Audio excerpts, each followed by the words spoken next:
Բարև ձեզ, Օրագիր Նյուզի եթերում օրակարգն է, տաղավարում այսօր հյուրընկալել ենք միջազգայնագետ ԱԺԲ խորհրդի անդամ Արա Պապյանին։ Բարև ձեզ, պարոն Պապյան, շնորհակալ եմ, որ այստեղ եք։ Բարև ձեզ։ Պարոն Պապյան, այս օրերին լրանում է Հայոց ցեղասպանության 110-րդ տարելիցը, որի կապակցությամբ Հայաստանի Հանրապետությունում պետական մակարդակով ոչ մի միջոցառում չի կազմակերպվել այս տարի։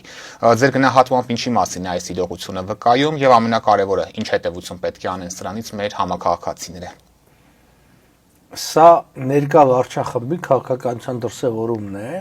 այն է ամեն գնով սիրաշահել Ադրբեջանին եւ Թուրքիային իբր հարաբերություններ բարելավելու համար։ Ինչու եմ ասում իբր, որովհետեւ այս օրակարգը չի բերելու ոչ խաղաղության պայմանագրի ստորագրման, ոչ այդ պայմանագրի կամ համաձայնագրի գործադրման, առավել եւս նույն Թուրքիայի հետ հարաբերությունների բարելավման։ Արևելքում մեր տարածաշրջանում առաջին հերթին գործում է գիտակցումը ուժի։ Եթե դու զիջում ես այն էլ աննպատակ, դա անցալում է թուլություն եւ մենք տեսնում ենք, որ պահանջները շատանում են։ Նոր աղետների է հանգեցնում այդ քաղաքականությունը։ Այո, եթե Ադրբեջանի պարագային ենք վերցնում 17 կետ առաջադրեցին 17-ից 17-ն էլ հայկական կողմը ընդունեց, հիմա նրանք եւս 9 կետի մասին են բարձրացնում։ Ինչ վերաբերում է Թուրքիայի պարագային, ասենք հայոց ցեղասպանության հարցը, այս ուրացումը ցեղասպանության բերելու է հակառակ լրիվ արդյունքի մեզ համար, որովհետև երբ որ հանցագործը, իսկ ցեղասպանությունը դա հանցանքների հանցանքն է, ասենքն դա բնութագում անգլերեն crime of the crimes, իսկ երբ որ դու նման հանցագործություն ներում ես եւ ցանկացած տարբեր իրավունքի մասնագետ ձեզ կասի, որ չպատժված հանցագործությունն է խրախոսում նույն հանցագործության կրկնությունը։ Ընդ որում այն դեպքում, երբ որ ներողություն չի խնդրել։ Եվ ոչ միայն ներողություն չի խնդրել, նույն Էրդողանը հիշեցնենք, որ 2020-ի դեկտեմբերին Բաքվում այս շքերթի ժամանակ ինքը խոսեց վերևում թևածող էմբերի հոգու մասին, որը պիտի օգնի, որ իրենք վերջական հասցնեն բոլոր այդ նպատակները, հաջորդ ցեղասպանության ավարտին հասցնեն։ Մենք նաև նման քայլերով մեր այն դաշնակիցներին,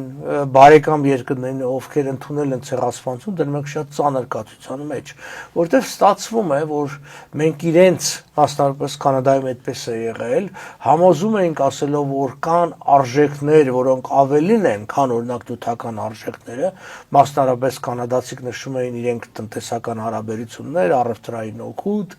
օրինակի համար մետրոպոլիտենի, Անկարայի մետրոպոլիտենի վագոնների պատվերը պիտի տային կանադացիներին, բայց իրենք չնայած նրան ընդունեցին զրկվելով այդ կոնտրակտից, որովհետև կարևորը այո դա այդ արժեքային համակարգն է։ Հիմա մենք ասում ենք, չգիտեք, լոլիկի եւ վարունգի առևտուրը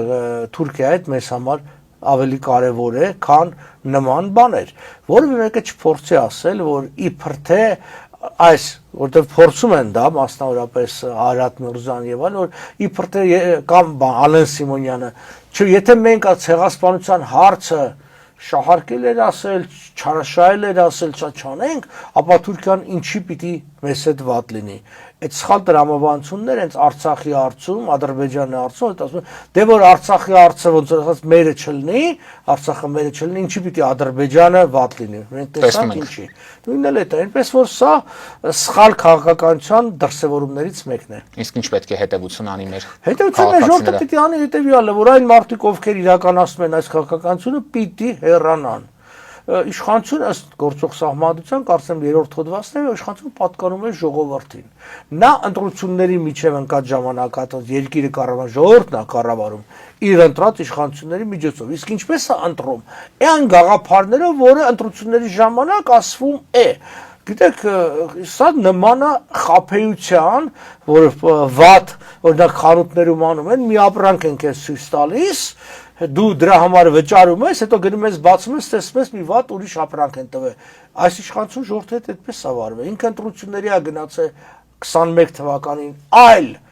խոստումներով, այլ քաղաքական ապրանք ներկայացնելով, վճարվել է քվեներով, ինչ որ մի մասը կեղծվել է, մի մասը խաբել է, բայց ինչ որ ձեւ վճարվել է, այսօր ժողովուրդը բացում է այդ իր գնացը, իր քվեով գնացը եւ լրիվ հակառակն է, ոչ թե տարբեր է, լրիվ հակառակն է, դա հետեւություն պիտի անի եւ ես կարծում եմ, որ պիտի խաղաղադվզման ճանապարհով պահանջի արտահերթ ընտրություններ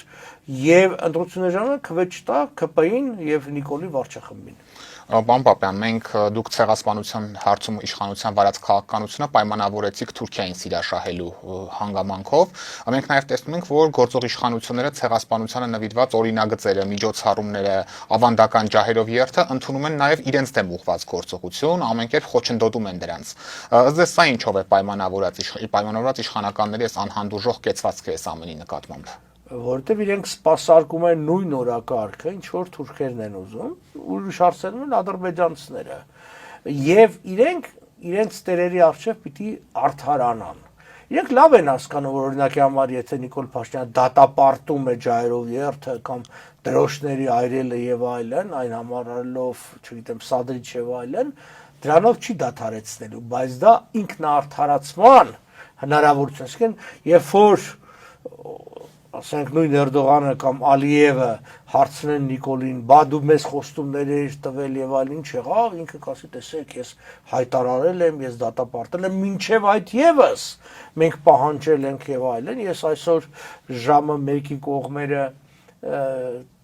ցեղասպանության հուշարձանի մոտ էի եւ պիտի ասեմ, դպրոցական տարիքի երեխաներ, ես երբեմն այդքան քիչ չեմ տեսել այնտեղ,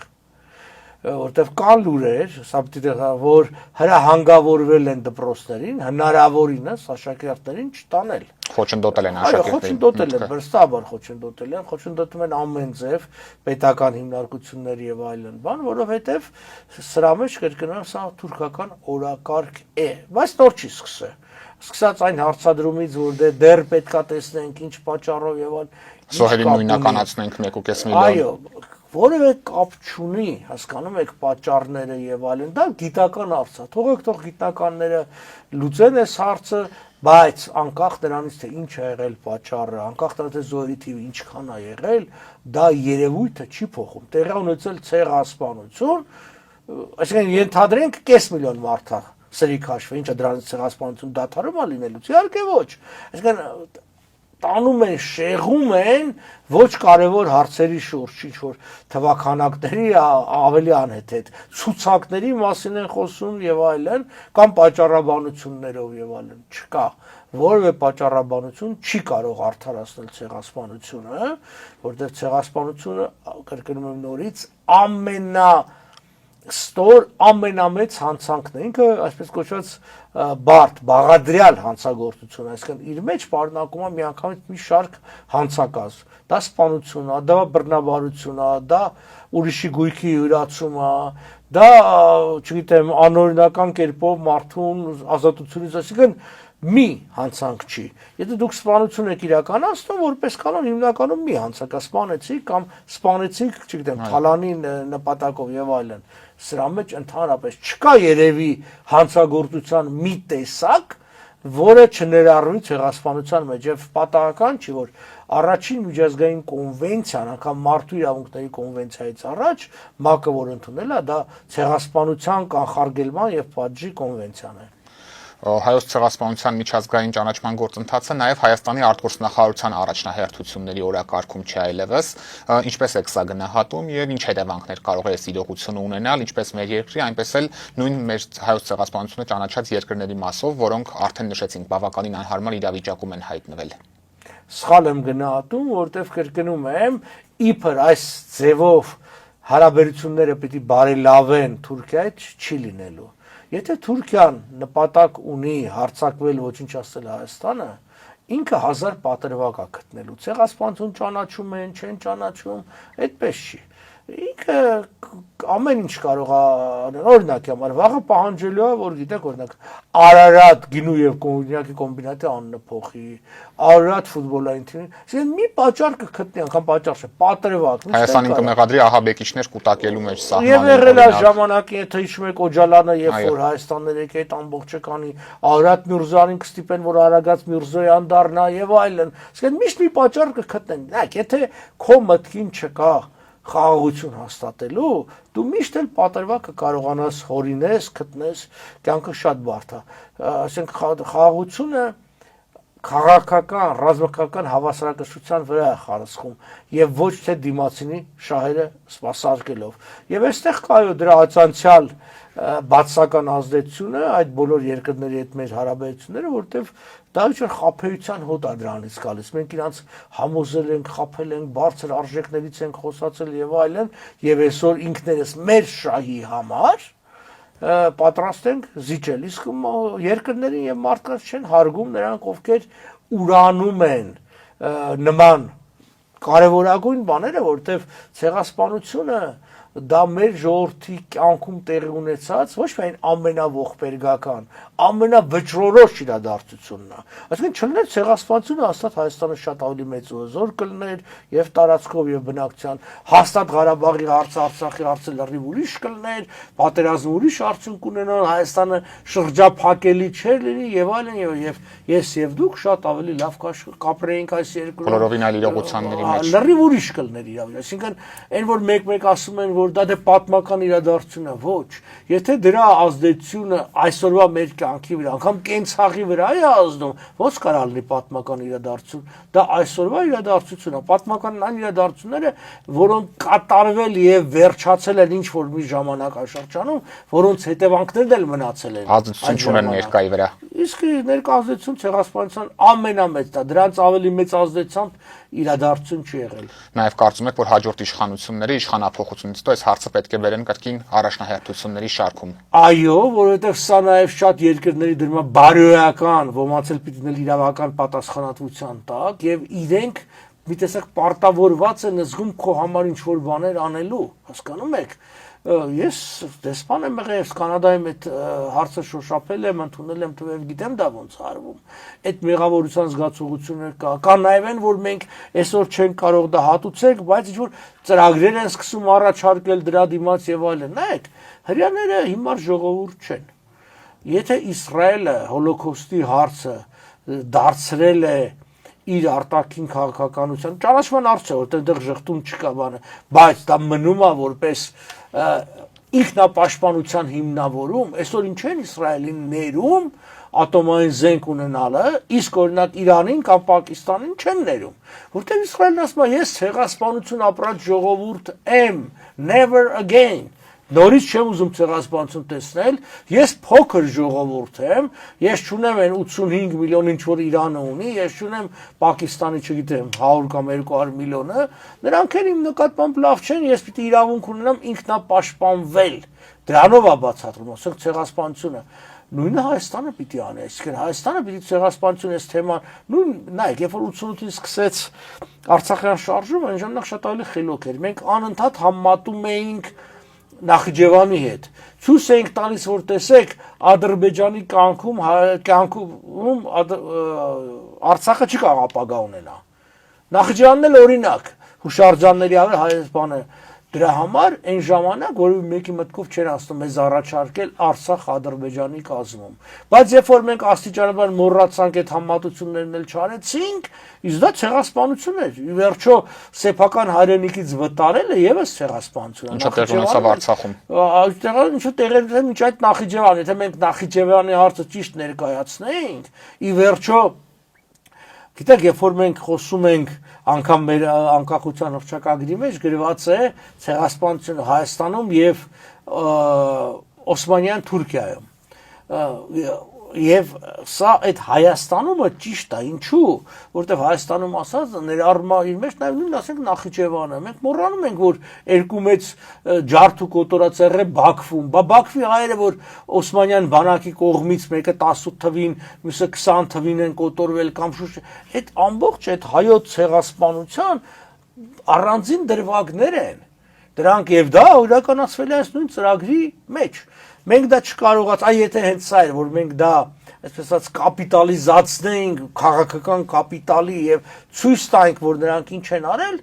այս վիճակ չլինի։ Մենք նույն Ադրբեջանը, որը Խոջալուի միջադեպը, որ իսկապես միջադեպ է, որտեղ այնտեղ 600 քանի հոգի մարդ է սպանվել եւ մսխեցի թուրքերն են սպանվել, դրանք անգամ ադրբեջանցիները չեն եղել եւ հայտնի չի ով է սպանել եւ անգամ Խոջալուում դա չի եղել, այլ 12 կիլոմետր Խոջալու եւ այլն։ Սպանողները ադրբեջանցիներ են, անգամ Մութալիբովն է դա ընդունել։ Այո, եւ այլն դա, բայց իրանք սա կարողացել են աշխարհին ներկայացնել ցեղասպանություն եւ այդ մեղադրանքը դնել մեր վրա, աշխարհն էլ ասում է, հայերը դե ցեղասպան ժողովուրդ են, տեսեք Խոջալու են արել, հետեւաբար Ադրբեջան թող դեօկուպացնի սեփական երկիրը։ Ուզում եմ ասել, այս հարցը ցեղասպանությունը հոգեբանական, պատմական այլ հարց չի, այս հարցը անվտանգության հարց է, որտեղ դու ունես համեմատություն, որը կասես չեմ ուզում սա լինի։ Նաև զենքի պահանջելու պարագային, զենքի գնման պարագային, տեսեք, պահանջներից մեկը, որ Ալիևը հիմա առաջ է քաշում, դա դադարեցնել զենքի մատակարարումը Հայաստանին եւ վերադարձնել անգամ գնված զենքերը։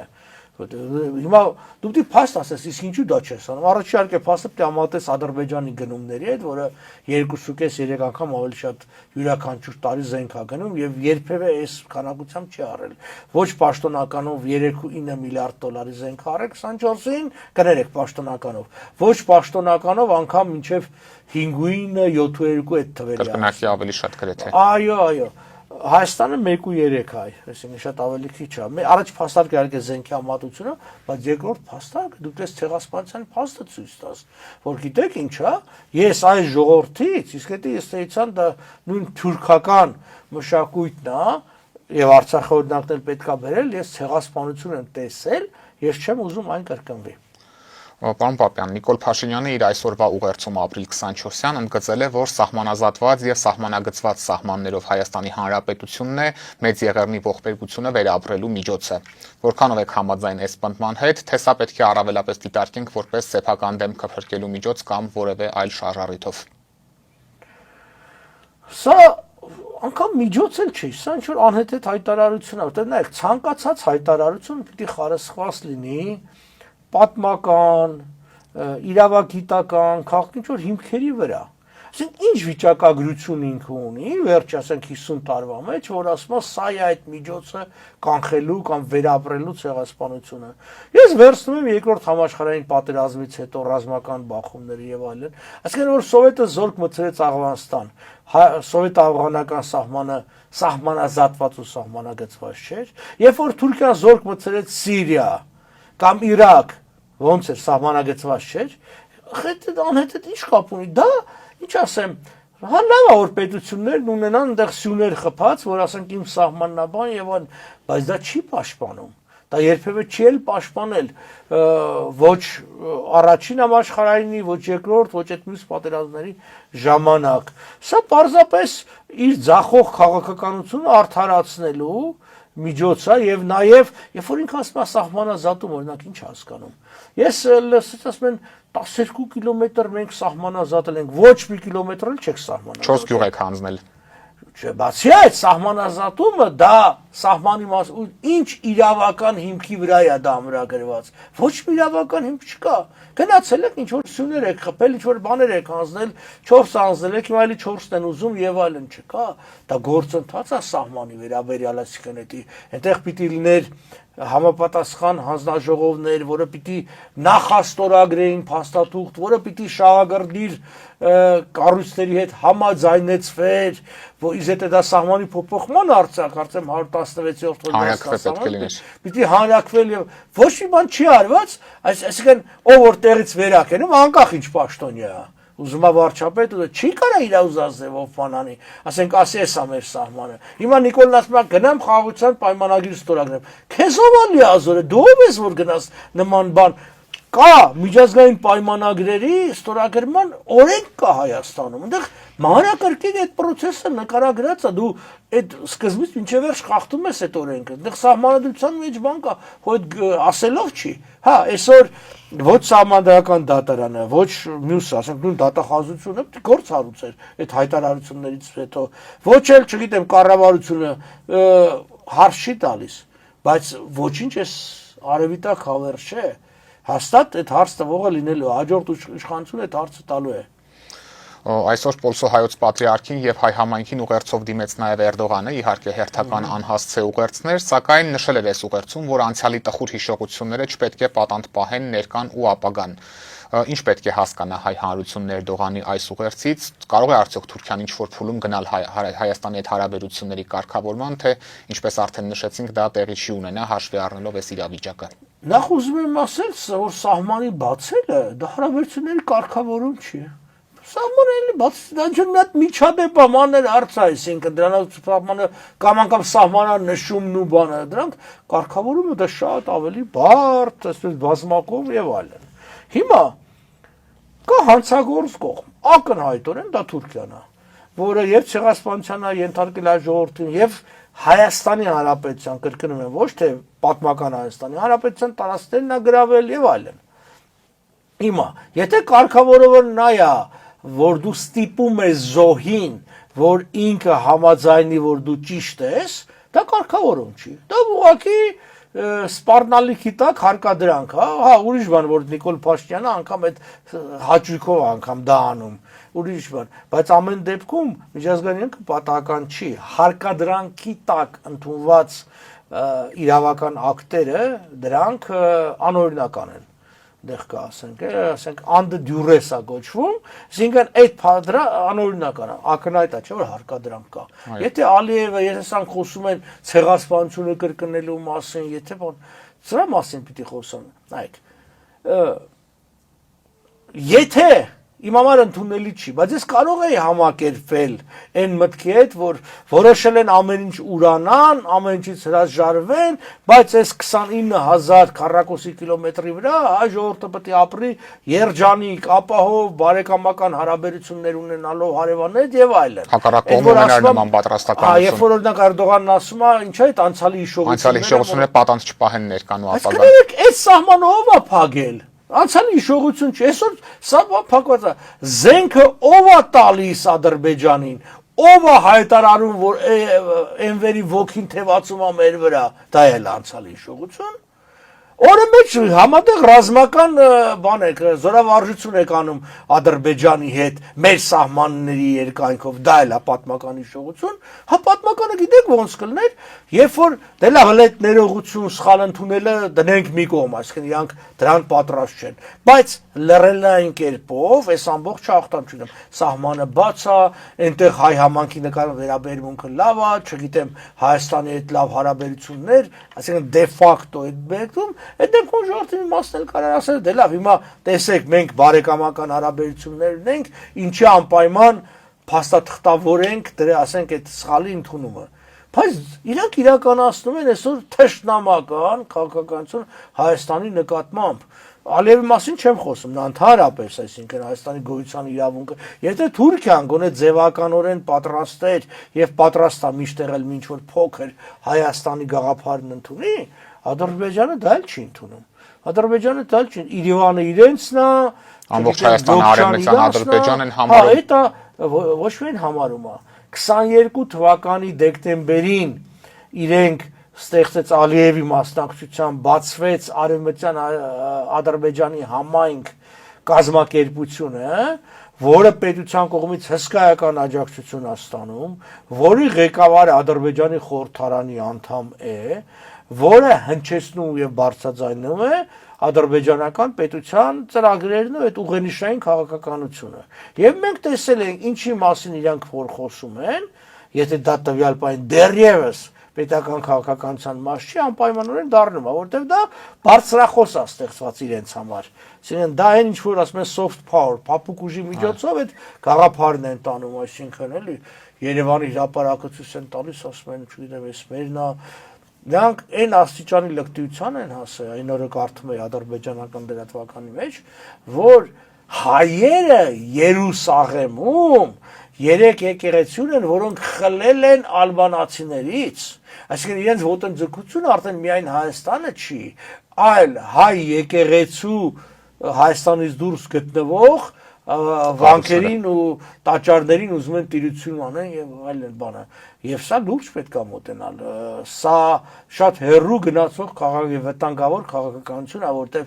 իրենք ի տարբերություն մեզ, որ ասենք մենք այսպես խոսում ենք եւ ընդհանրապես չունենք այդ միջոցները, իրենք միլիոնավոր ու 100 միլիոնավոր դոլարներ են ծախսում, իրենք տպում են, կոնֆերանսներ են անում, լցնում են ինտերնետը տարբեր օրակարգ են ձևավորում։ Ամեն ինչ այո, այդպես է եւ տեսեք արհեստական բանականության դարում, որը ինչպես է իր ալգորիթմը, ինքը հոչ չի մտածում։ Արհեստական բանականությունը ինտերնետում արկա ինֆորմացիայի հիման վրա քեզ տալիս է եզրակացություն։ Եվ եթե դու քանակային առումով, ավելի շատ լսես օրինակ, որ Երուսաղեմի Սուրբ Հակոբի տաճարը դա եղել է աֆղանական եկեղեցի, իսկ իրենք էլ դրա իրավահաջորդն են, հետևաբար իրենք այդպես են, իրենք ասում են մենք թիվ 1 քրիստոնյա երկիրն ենք աշխարհում։ Այո։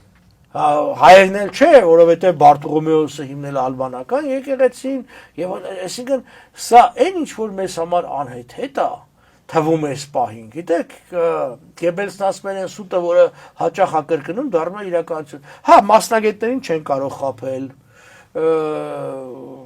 ազնիվ մարդկանց չեն կարող խաբել, մեզ չեն կարող խաբել, մենք հայ ենք շահագրգիռ, բայց աշխարհը դրանից չի, աշխարհի մեծ մասը առաջինը ազնիվ չի, երկրորդ թքած ունի, ինքը գաղափարել չունի ինչի մասին է խոսքը, հետեւաբար իրաց խաբելը հեշտ է։ Ոչ թե այդ մարդիկ վատն են, այդ մարդին լավագույն դեպքում հետները խոսում են բան ես բացատրում, իրանք ասում են, հա դե դուք մի բան եք ասում, թուրքերը մի բան են ասում, Ինչ անենք։ Դու առավել դու կարաս հավասար դիտարկվես։ Իսկ եթե նրանք էլ շատ են աշխատանք տանում, այսինքն վերջացավ, որտեվ մարդիկ ճշմարտությունը զանազանելու համար, հասկանալու համար, օրինակ որ ես ենթադրենք այս օրինակ Կամրան անունով ինչ որ մի հատ ապուշ բլոգեր բան ասում, չէ՞, որովհետեւ դա հասկանան, իրենք պիտի դրա պատրաստություն ունենան դա հասկանալու, գիտելիք պիտի ունենան, փորձ ունենան։ Մարդկանց մեծ մասը այդպես չի, որտեվ մարդիկ որ լսում են օրինակի համար շատ կեղծիքներ, ինչպես մենք կարող ենք լսենք, չգիտեմ, Լատինական Ամերիկայի վերաբերյալ մի դրվագ, Աֆրիկայի վերաբերյալ, չի բանանք ճիշտ է, դե սուտ հատկապես լուրջ դեմքով էլ ասում են, հատկապես որոշ, այսպես ասած, նյութական բաներ են ներկայացնում, բայց իհարկե կեղծված եւ այլն։ Օրինակ Բաքվի հայկական եկեղեցիներից պահպանված մեկի վրա կա այն խորհրդանիշը 6-աթև աստղը, որը հազարամյակներով եղել է հայոց մեջ եւ երկնքի եւ երկրի միասնության գաղափարն է։ Իսկեն ամեն երանգյունին դա խորհրդ։ Հիմա իրանք ռոպագանդ են տանում, որ այդ եկեղեցի, որի վրա Դավիթի աստղն է, իսկ Դավիթի աստղը դա համարվել 19-րդ դարը մի քիչ քաղաքականացվել է։ Այս եկեղեցին հայրը սա սինագոգա եղել, հայրը խլել են հрьяաներից։ Հիմա դուք պատկերացրեք, չէ, ապուշություն է, կատարյալ ապուշություն, բայց ինչ որ հрьяաների վրա դա կազդի, չէ։ Այսինքն հայեր իրենցից սինագոգ են խլել Բաքվում, դա արդեն թշնամական վերաբերմունք է, ինչ որ ռուսների վրա կազդի, բայց այլ սուտը ոտաստանում։ Բավականին լուրջ աշխատանքի տեղ ունենք։ Իրանք տանում են, մենք հակակշռու ցավոք շուտի չենք կարողանում հակակշռել, որովհետև ընդդիմությունը, հասարակական կազմակերպությունները առանց պետական աջակցության չեն կարող հակակշռել։ Եվ պարոն Պապյան, մեր հարցազրույցի տեսագրման պահի դրությամբ դեռևս ուղերձով հանդես չի եկել Միացյալ Նահանգների նախագահը, ինչ ակնկալիքներ ունեք Թրամփի այս տարվա ուղերձից, նա կօգտագործի հայոց ցեղասպանություն ձևակերպումը, ինչպես դա Բայդենն էր անում, թե օրինակ կխուսափի դրանից։ Դե դեռևս չկա, որովհետև այնտեղ 11-12 ժամվա տարբերություն կա, բայց ցավոք սրտի ես չեմ ակնկալում, որ Թրամփը կօգտագործի հայոց ցեղասպանություն բառակապակցություն։ Ինչու՞։ Իր դիրքորոշումն է։ Ինքը ասում էր, եթե հիշում եք, որ հարց էին դնում, որ չես ճանաչում, ասում էր, ես այդ հարցը սպանում, որտեղ ես դրանից այն կողմ չեմ կարող ուրիշ քայլեր անել, դրա համար չեմ ճանաչում։ Հիմա սա կարա պատրվակ հնչել, գիտեք։ Թրամփը անտրամաբանական գործող անձա։ Ես ճիշտ է, բնական մենք փորձում ենք Տրամպի վարչախմբի հետ լավ հարաբերություններ զարգացնել, նաև Բևերն է փորձում, բայց դա չի նշանակում, որ մենք չենք տեսնում, որ ինքը, հատկապես անձամբ ինքը կողքում խելոք մարդիկ կան, էլի, բայց նրանք ի վերջո առաջնային չեն։ Բաներ անում, որ հակաամերիկյան են իրենց բնույթով։ Օրինակ միայն այն, որ Եվրոպայի հետ նման լարված հարաբերություններ ստեղծելը, դա ինչ ասեմ, Ամերիկայի թշնամիների երազանք եւ այլն։ Չի անի, որտեվ իր համար, ինչպես Հայաստանի վարչախմբի համար նյութական ակնկալիքը ամենակարևորն է, իրանք ինչ են ասում, չէ՞։ Ասում են, դե բան լի Թուրքիայի հետ հարաբերությունները լավացնենք, գնանք առևտուր անենք։ Ուտենք, խմենք, լավ ապրենք։ Հա, կամ որ ասում են նույն Իրանցի հետ հարցը, ասում է, դե ի վերջո Նիկոլի խոսքերն եմ ասում, դուք պիտի երջանիկ լինեք, որ ոչ թե այն կողմը վտանգ զգաք, որ Ադրբեջանը երջանքն է, որ այն կողմը ադրը, որտեղ կարա գնաք բիբար ծախեք կամ բիբար առնեք։ Բայց այդ բիբարային մտածողությունը չի կարա միջպետական մտածողության։ Ցավոք սրտի Տրամպը դրա իհարկե այդ աշճան ինքը չի իշտում, բայց այդտեղ երբ որ ինքը սկսում առաջնորդվել նյութականով, օրինակ, նախ այդ նյութական բոլոր բաները առ այսօր ձախողվել է քաղաքականությունը, որովհետև ինքը փորձեց նեղը դնել Չինաստանին, Չինաստանը հակադարձեց, նույնիսկ Կանադային եւ այլն։ Իմ կարծիքով ամենաճիշտը Ամերիկայի համար ընդհակառակը բաց մրցակցային առևտուրներ, որտեղ ինքը հզոր երկիր է, իսկ ինչ ասեմ, պայքարի մեջ հզորներն են հաղթում, ինքը դա պիտի աներ։ Ինքը սկսեց սահմանափակումներ դնել եւ հակառակը ստացավ, ինքը կարծես չի անի, որտեղ ինքը չի ուզենա հարաբերությունները վատացնել Թուրքիայի, Ադրբեջանի եւ իսլամական աշխարհի հետ։ Եվ պարոն Պապյան, տեսնում եմ այսօր դուք ներկայացել եք ԱՄՆ նախկին նախագահ հայ ժողովրդի բարեկամ Վուդրո Վիլսոնի կրծքանշանով։ Ինչ խորհուրդ է սա իր մեջ կրում։ Հայ ժողովուրդը 1878 թվականից, երբ որ Սան Ստեֆանոյի, իսկ հետո Բեռնի կոնգրեսում հայկական կամ հայերի հարցը սկսեց քննարկվել, մինչև 1920 թվականը պայքարի մեջ ա եղել։ Անցել է Համիդյան ջարդեր, անցել է մեծ ցեղասպանություն, ֆիդայական, իսկ եւ այդ ամբողջ այդ կորուստների, տառապանքի պայքարի պսակը եղել է Վուդրո Վիլսոնը իրավարար վճիռը, որը կատարածել, այսինքն ստեղծել է Ուիլսոնը, բայց սա տեսնակ հասկանանք, որ սրա նախաձեռնող եղել է Փարիզի վեհաժողովը, որը գործել է տվյալ ժամանակ գոյություն ունեցող գրեթե բոլոր երկրների անից ամեն դեպքում հայցադիմը ստորագրվել է բրիտանական կայսրության, Ֆրանսիայի եւ Իտալիայի կողմից եւ Ամերիկա։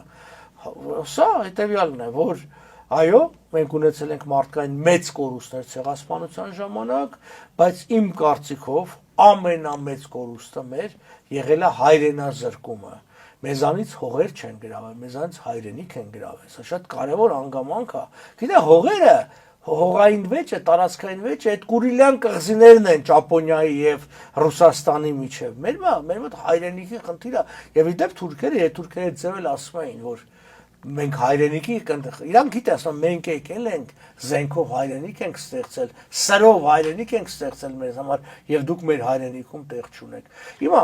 պատմականորեն այնպես է ստացվել, որ այս մարդը Ամերիկայի 28-րդ նախագահը իրեն է վերապահված եղել, այդ որ ասում է սահմանագծած սուտ ասում Նիկոլը։ Սովետական սահմանը երբեք Հայաստանից ինքը Թուրքիայի հետ սահմանագծված, ճանաչել է լրիվ օրինական են ինչ որ անթերի, ավելին ասեմ, հանձնաժողով է ստեղծվել սահմանանշման համար, այսինքն այդ սյուները տեղադրելու համար, որի ղեկավարը ամերիկյան նախկին դեսպան Մորգենթաուն էր, որ դա պիտի աներ, ի կատար չի ասել, որտեղ Հայաստանը դադարել է գոյություն ունենալուց 1920 թվականին օկուպացվելով ռուսական եւ թուրքական զորքերի կողմից, որը մեզ մոտ կոչվում է սովետիզացիա, բայց միջազգային կոչվում է օկուպացիա, որտեղ այդ սովետիզացիան դա ինչ կարգեր է հաստատվել, սովետական կարգեր, բայց դրսից եկել է 11-րդ կարմիր բանակը, որի դեպ ասեմ, զինվորների մեծամասնությունը եղել են նախին Օսմանյան կայսրության ռազմագերիները, ինչպես նաև մուսաֆատական բանակի մարդիկ։ Դրա վրա մի հատ առանձին ուսումնասիրություն ես պիտի հրապարակեմ, կա աղբյուրները շատ կան, որովհետև բաուր կորավ այդ մուսաֆատական բանակը, երբ որ ապրիլին գրավեցին, այդ սիրուն կարմիր գլխարկները դրեցին ոնեղան, իսկ կարմիր բանակն էլ կրկնում եմ հիմնականում կարծեմ Վորոնեժի կողմերներ այդ Օսմանյան բանակի։ Դրա համար ինձ համար այս մարդը մնում է հայ ժողովրդի բարեկամ, առաջին հերթին իհարկե արդեն նշածս այդ սահմանազատման եւ այս ցեղասպանության հետևանքների վերացման հարցով։ Գիտեք, մեր սրտի մրմուրը ուժեղ է, որովհետեւ որ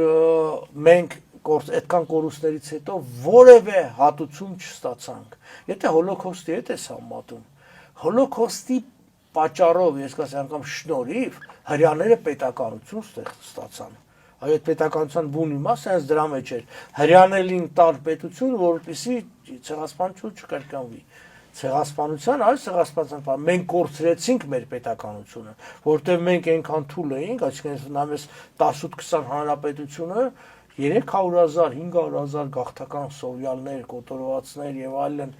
ամեն ինչ կորցրած ոչինչ չկար, դժվար էր դիմադրել եւ բան։ Հիմա այո, շատ սխալ բաներ ա եղել, դավաճանություն ա եղել, նույն Կարսի հանձնման եւ այլն այդ հարցերով, ինչպես ցավոք սրտի եղավ Արցախի հարցում։ Բայց եկեք հստակ հասկանանք, եթե ցեղասպանությունը չլներ, մինչ այդ քեմալական բանակը, ինչքան է ռուսներ իրանց օգնեին, չեն կարող գալ հասնել Կարսի կամ Էջմիածնի պատերի տակ։ Իրենք այն ժամանակ Էրզումի մոտ էին, մենք կարողանայինք դիմադրել։ Երբ որ չստացվեց սա, դրա մասը եւ նաեւ հիշեցնեմ, որ այս մարդու շնորհիվ 100,000-ավոր մարդիկ այսօր գոյություն ունեն, որտեվ Near East Relief-ի ստեղծումով եւ որ ֆինանսավորներ եղել է մի զգալի մասը պետությունը եւ նաեւ ամերիկյան եկեղեցիները 132,000 որբ փրկվել, որից առնվազն 120,000 եղել են հայեր։ Հիմա պատկերացնում եք 20 թվի 120,000 այսօր ինչքան է, դա առնվազն 700,000 հայ է։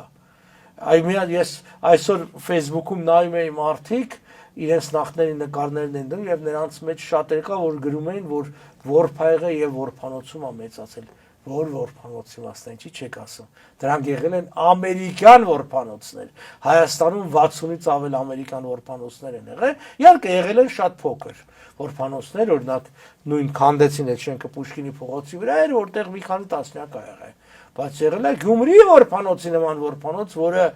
ավելի քան 20,000, 25,000 որփ ա եղել։ Ի վերջո գյումրեցիների մեծ մասը դրանք այս երեխաների որփոնած երեխաների սերունդներն են եւ դա այս մարդու շնորհիվ ա եղել, այսինքն չկա աշխարհում մի որևէ անձ, որը այսպես ասած 800,000 հայ ա փրկել, այս մարդը փրկել է։ Շնորհակալ եմ, պարոն Պապյան։ Օրակարգն այսօր այսպիսին էր, այն ամփոփեցինք միջազգայնագետ ԱԺԲ խորհրդի անդամ Արա Պապյանի հետ։ Կհանդիպենք։